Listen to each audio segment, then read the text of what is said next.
आप सामान्य करियर सलाह से थक गए हैं? आज हम उन स्पेसिफिक स्किल्स के बारे में बात करेंगे जिनकी स्वास्थ्य सेवा को वास्तव में आवश्यकता है। गुड मॉर्निंग एवरीवन, हेलो, नमस्ते, नमस्कार। मैं तमन्ना सिंह स्वागत करती हूँ आप सबका on the platform of Kirosha academy. आशा करती हूँ आप सब अपने घर में स्वस्थ होंगे, मस्त होंगे। तो आज हम उन स्किल्स के बारे में बात करने वाले हैं जिनकी मेडिकल फील्ड में एक्चुअल में इम्पोर्टेंस है। तो वो पैरामेडिकल के ऐसे कोर्सेज जो बहुत हाई डिमांड में हैं, उनके बारे में हम बात करने वाले हैं। तो चलिए नीट के लूप में ना फंसते हुए हम मेडिकल के दूसरे फील्ड्स को एक्सप्लोर करते हैं। तो चलिए शुरू करते हैं। तो सबसे पहले हमारे पास है एमएलटी, जो हमारे मेडिकल लैब टेक्नोलॉजी वाले जो कोर्सेज होते हैं, जहां आपके ब्लड टेस्ट होता है, यूरिन टेस्ट होता है, या कोई भी फ्लूइड रिलेटेड जो भी टेस्ट होते हैं, लिक्विड वाले जो भी आपके टेस्ट होते हैं, वो सारे मेडिकल लैब टेक्नोलॉजी के अंडर में आते हैं। और मेडिकल लैब टेक्नोलॉजी को परस्यू करने के लिए अगर आपको किसी मतलब ऐसे साइंटिस्ट वाला जुनून है आपके अंदर कि आपको कुछ ऐसे लैब के अंदर माइक्रोस्कोप्स के साथ वर्क करना है, तो एमएलटी एक बहुत अच्छा ऑप्शन है। और उसमें आपके पास 2 डिग्रीज आती है। एक डिग्री आपकी होती है डीएमएलटी, जो कि होता है डिप्लोमा कोर्स, और एक होता है बीएमएलटी, जो आपका होता है बैचलर्स कोर्स। ये 2 कोर्सेज आपको ऑफर करती है एमएलटी। तो इसके ये कोर्सेज करने के बाद में आप जो भी आपके लैब के अंदर जो भी लिक्विड टेस्ट के अंदर जो भी फंक्शंस होते हैं, उन सबको आप परफॉर्म कर सकते हैं।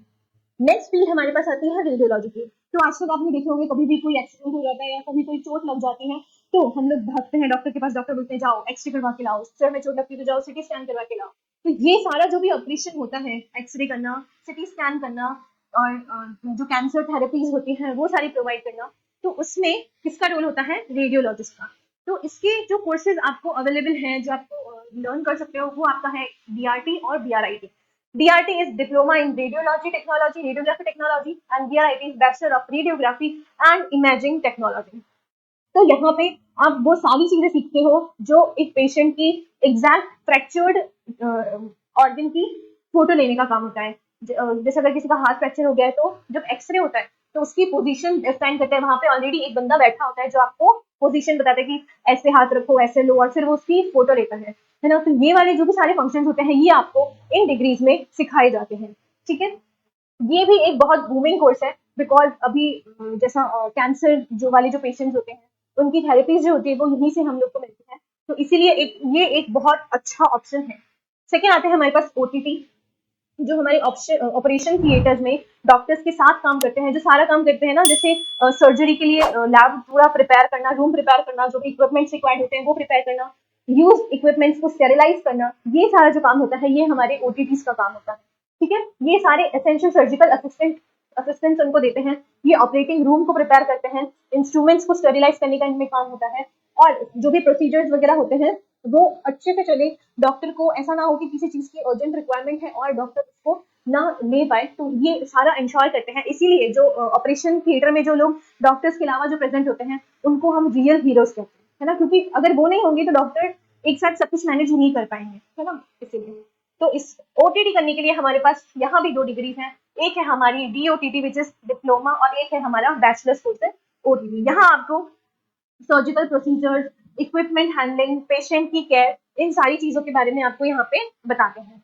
ठीक है, नेक्स्ट हमारे पास है फिजियोथेरेपिस्ट। तो जो फिजियोथेरेपिस्ट होता है, इनका क्या काम होता है कि अगर किसी की सर्जरी हो जाती है या किसी को हल्की सी मोच आ जाती है, तो उस पेन को कम करने में, या कोई सर्जरी हुई है उससे हील करने में जो एक्सरसाइज रिक्वायरमेंट होती है, वो एक्सरसाइज बताना इन फिजियोथेरेपिस्ट का काम होता है। जैसे कि आप देखो, रीगेन मूवमेंट अगर होता है ना कि किसी वजह से आपका पैर मुड़ गया और आप चल नहीं पा रहे हो, तो ये कुछ ऐसे सिंपल मूवमेंट्स करवाते हैं आपकी बॉडी में, जिसकी वजह से आप अपना जो मूवमेंट है वो रीगेन कर सकते हो, आप अपना पेन को कम कर सकते हो, और कोई भी फंक्शन या इंजरी या इलनेस आपके अंदर है और वो with help of doctors medicine नहीं हील हो पा रही है, तो ये एक साइड वर्क होता है कि अगर आपकी कोई मेडिसिन से चल रही है तो उसके साथ फिजियोथेरेपिस्ट जो है वो उस चीज को और कम करने का दिशा रखते हैं। ठीक है, और इसके लिए जो हमारे पास डिग्रीज होती है, एक डिग्री होती है हमारी बैचलर की और एक होती है हमारी मास्टर्स की डिग्री, और यहाँ हमें फिजियोलॉजी, बायोमैकेनिक्स, इन सारी चीजों के बारे में बताते हैं।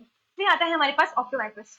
तो आपकी आई से रिलेटेड जो भी प्रॉब्लम होती है, उनको जो भी एग्जामिन करता है, वो काम होता है हमारे ऑप्टोमेट्रिस्ट का। अब वो क्या होता है कि कोई भी अगर डिजीज हुआ है तो उसको डायग्नोस, उसको देखना कि कौन सा डिजीज हुआ है, उसको ट्रीट करना, उस डिजीज को मैनेज करना, इंजरीज, विजुअल सिस्टम के हमारे जो भी डिसऑर्डर्स होते हैं, उन सबका ध्यान रखना हमारे ऑप्टोमेट्रिस्ट के अंडर में आता है।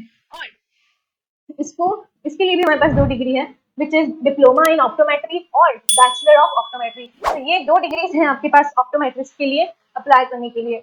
नेक्स्ट हमारे पास आता है डायलिसिस टेक्नीशियंस। तो जो डायलिसिस होती है हमारी किडनी की डायलिसिस होना, जो शुगर पेशेंट्स होते हैं या जिनकी किडनी फेल हो जाती हैं, उनके लिए ये डायलिसिस ट्रीटमेंट होता है। तो डायलिसिस ट्रीटमेंट में आप अगर देखोगे, these treatments our life saving for individuals जिनकी किडनी वर्क नहीं कर रही है ना, नो लॉन्गर फंक्शनिंग प्रॉपरली। तो इसीलिए जो डायलिसिस वाले होते हैं वो अलग होते हैं, और उनका डायलिसिस टेक्नीशियंस में आपके पास 2 डिग्रीज होती हैं। One is diploma in dialysis technology and the other one is BSc dialysis which is your bachelors degree. ठीक है, इन डिग्रीज में आपको किडनी के बारे में पूरी इन्फॉर्मेशन दी जाती है, उसकी एनाटॉमी, फिजियोलॉजी, डायलिसिस के प्रोसीजर्स, जो भी मशीन कैसे वर्क करती है, ये सब के बारे में आपको बताया जाता है।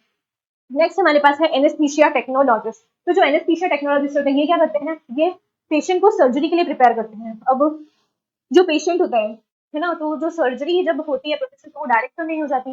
कभी आपने देखा होगा कि छोटा से छोटा अगर होता है ना ऑपरेशन, तो उसमें भी जो पेशेंट है उसको एनेस्थीसिया देते हैं बेहोश करने के लिए, ताकि उसको पता ना चले कि उसके साथ में क्या हुआ है। ठीक है, क्योंकि अगर वो रियल आई से या रियल सर्जरी को लाइव देखेगा तो उसकी हो सकता है शुगर लेवल इंक्रीज हो जाए, ब्लड प्रेशर इंक्रीज हो जाए या डाउन हो जाए, तो इसलिए उसको एनेस्थीसिया दिया जाता है। तो ये जो भी सर्जरी के लिए जो भी पेशेंट्स होते हैं उनको जो एनेस्थीसिया टेक्नोलॉजिस्ट होते हैं वो प्रिपेयर करते हैं और उनके सिग्नल्स को देखते हैं जब भी उनका सर्जरी वाला प्रोसीजर चल रहा होता है। ठीक है, और इसके लिए हमारे पास कौन सी डिग्री है, एक डिग्री है हमारे पास बैचलर्स की डिग्री और एक डिग्री है हमारे पास डिप्लोमा की डिग्री। तो हमारे पास यहाँ पे 2 डिग्रीज है, diploma in anaesthesia and bachelor of science in anaesthesia. ये आपको फार्मेकोलॉजी, पेशेंट को कैसे मॉनिटर करना है, क्या क्या सिग्नल्स होते हैं जिससे पता चलता है कि जो पेशेंट है वो कंफर्ट है या वो सेफ है, ये सारी चीजें आपको यहाँ पे बताई जाती हैं इन दी एनेस्थीसिया टेक्नोलॉजी। फिर आता है हमारे पास ईएमटीज। ईएमटीज क्या होता है, ये हमारा इमरजेंसी रिस्पॉन्डर होता है। कभी भी ऐसा होता है ना कि कोई इमरजेंसी हो जाती है, अचानक किसी की तबीयत खराब हो जाती है, तो हम इमरजेंसी वार्ड की तरफ भागते हैं। तो जो इमरजेंसी वार्ड की जो उनको जो कंट्रोल करता है इमरजेंसी में, उनको क्या क्या चीजें रिक्वायरमेंट होती है, वो सब जो उनको प्रोवाइड करता है वो होते हैं हमारे ईएमटी। ठीक है, emergency transport patient to hospital और stabilise their condition route first medical. जब जैसे मैंने आपको बोला कि जब भी इमरजेंसी हम उसको लेके जाते हैं तो ये हमारे फर्स्ट मेडिकल प्रोफेशनल्स होते हैं जो उस पेशेंट को लुक आउट करते हैं और देखते हैं उसका इमरजेंसी अभी सबसे ज्यादा किस चीज की नीड है, और अगर जो भी उसको प्रॉब्लम है, जो डिजीज है, अगर वो हमारे हॉस्पिटल में काम नहीं होने वाला है तो उसको दूसरे हॉस्पिटल में रेफर करने का काम भी इमरजेंसी फील्ड का ही होता है। इमरजेंसी फील्ड के लिए आपको एक तो ईएमटी सर्टिफिकेट कोर्स यहाँ पे परस्यू करना पड़ता है और एक डिप्लोमा डिग्री होती है ये। ठीक है, जो आपकी हॉस्पिटल इमरजेंसी केयर में आती है, trauma management, basic life support, patient transport, ये सारी चीजों को जो भी सॉल्व करना होता है वो ये काम किसका होता है, ईएमटीज का काम होता है। ठीक है, नेक्स्ट हमारे पास है अभी तो सबसे जो बूम पे है, जो सबसे हाईएस्ट अचीविंग कोर्स है, वो कौन सा है हमारा, नर्सेस वाला। तो जो नर्सेज होती है वो हमारी होलिस्टिक केयर प्रोवाइड करती है, मतलब कि ए टू जेड केयर प्रोवाइड करती है पेशेंट्स को। पेशेंट्स को कौन सी दवाई किस टाइम पे लेनी है, अगर उनको कोई घाव है तो वो हील करना है तो उसका उसकी जो मरहम पट्टी होती है वो सारा काम करना, ये सारा जो काम होता है पेशेंट की देखभाल करने का, वो सारा काम हमारी नर्सेस करती है। ठीक है, तो अब देखते हैं कि नर्सेस के लिए हमारे कौन सी डिग्रीज होती है। तो नर्सेस के लिए हमारी एक होती है एएनएम और एक होती है जीएनएम, और इसके अलावा हमारे पास होती है बीएससी नर्सिंग। तो नर्सिंग में हमारे पास 3 ऑप्शन होते हैं, एएनएम, जीएनएम और बीएससी नर्सिंग के। तो जो हमारा एएनएम है ये होता है ऑक्सिलरी, और जीएनएम होता है जनरल नर्सिंग एंड मिडवाइफरी। ठीक है, ये कुछ नर्सिंग के कोर्सेज हैं जो आपको सिखाएंगे कि मेडिकल साइंसेज में पेशेंट की केयर करना, इसकी जो भी पेशेंट को केयर करने के एथिक्स होते हैं, उन जो भी मतलब जो भी पेशेंट को रिक्वायरमेंट होती है ना, जिस टाइम पे एक पेशेंट जो है हॉस्पिटल में होता है, उसकी सारी रिक्वायरमेंट्स का ध्यान रखना, ये हमारे नर्सेस का काम होता है। और ये एक बहुत इम्पैक्टफुल करियर हो सकता है आपके लिए। ठीक है, क्योंकि नर्सेस की जैसे मेडिकल फील्ड की रिक्वायरमेंट बढ़ेगी, हमारी नर्सेस, पैरामेडिकल स्टाफ, इन सबकी रिक्वायरमेंट इंक्रीज होगी। तो ये थे हमारे कुछ पैरामेडिकल के कोर्सेज जिनके लिए आप अप्लाई कर सकते हैं, या जिनको आप अगर आप मेडिकल फील्ड में डिवोट करना चाहते हैं तो ये आपके लिए कुछ बेस्ट पैरामेडिकल के कोर्सेज हो सकते हैं।